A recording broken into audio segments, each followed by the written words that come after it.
more insight, more understanding. This is Fox 23 News in Depth with Rick Marino. When the clock struck midnight last night, it marked 10 years ago to the exact moment two brothers decided to carry out one of the most violent and brutal murders Broken Arrow has ever seen.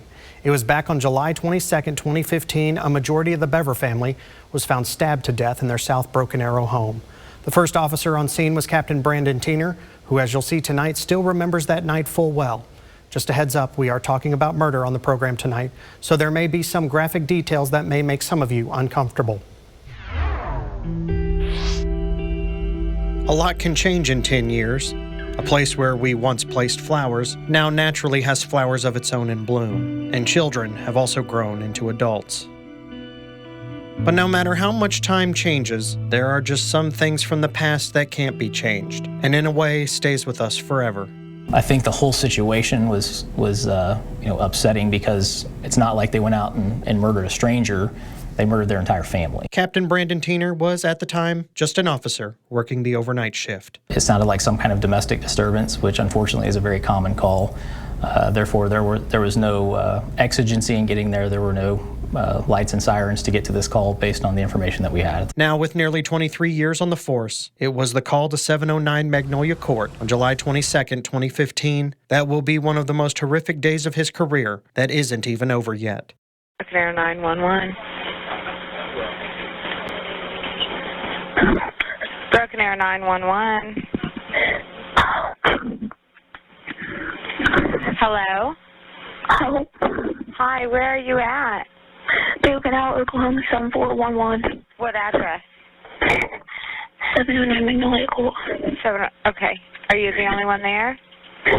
No. My brother's attacking my family. Your dad is attacking your family? No, my brother. He has an eye feeling me. Oh, millions of people know. Okay, who's attacking your family? What? Who's attacking your family? Yes. Who is it? Do they? I'll call them.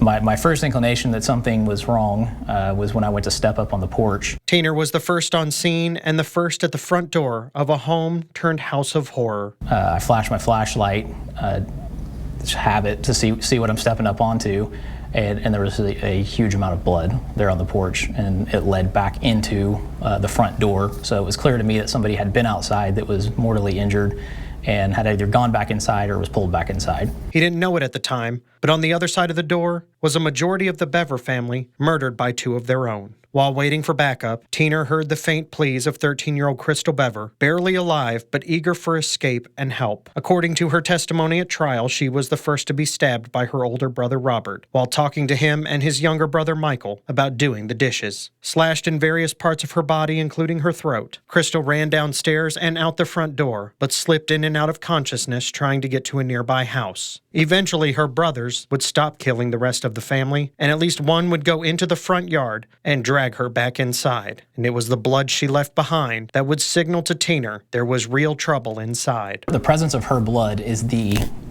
absolutely the reason that we were able to kick that door very quickly.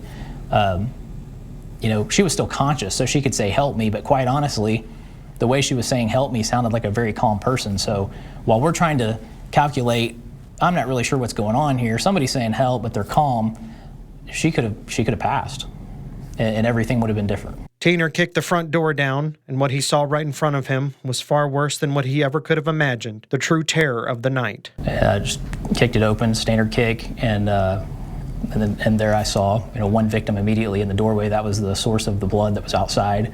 And then I could immediately see two other victims in the living room. Crystal Bever, with what little life was left in her, quickly revealed to Teener this was not random. Her blood relatives were behind the bloodiest scene Broken Arrow police had ever encountered, and she managed to point to her own brothers, Robert and Michael. I did not expect her to survive, so I needed the information from her on who did this so we can ensure that we held those people accountable for what they'd done. As more officers rushed to the scene, based off the information Teener radioed in, he sat with Crystal until it was safe for he and others to search the rest of the house. Then once more officers arrived, they searched, room by room, blood everywhere. In total, officers found the parents, David and April Bever, stabbed to death dozens of times each. 3 children, 12-year-old Daniel, 7-year-old Christopher, and 5-year-old Victoria, also murdered. But then, in a room above the garage, a miracle. The youngest Bever sibling, a 2-year-old girl, still asleep, somehow spared or forgotten about by her savage siblings. Being the last room in the house, once it was cleared, the second and youngest survivor was rushed to safety. I picked the baby up. She started moving, so I realized, okay, we have another survivor, and just walked straight downstairs and took her to another ambulance to be checked out. It wasn't long before Teener would actually see who Crystal Bever had described to him as responsible. A tracker dog picked up Robert and Michael's scent and found them in the woods, connected to the backyard. And Teener would put one of them in the back of his own patrol car. My realization of how big of a scene this was came when I put one of the boys in the back of my car and shut the door, because it was like, okay, I can now breathe. We've been through the house. We've got those who needed medical aid getting medical aid. Hopefully, we have 2 survivors, which fortunately we did, and we have everyone, as far as we know, responsible for this is now in our custody. So that was kind of like my first breath, and that's maybe when I let my mind get out of react to training to let's kind of absorb what's going on here. Still didn't really realize how big a situation this was until 2 or 3 o'clock in the morning. Somebody came in and said this is being broadcast in London right now. When the Bever family murders took place, it was a Wednesday. Teener tells me because this happened mid-shift, at shift change, some of Broken Arrow's police's most experienced and senior officers were all working and responded to the call, something Teener credits with the quick search and recovery of the brothers.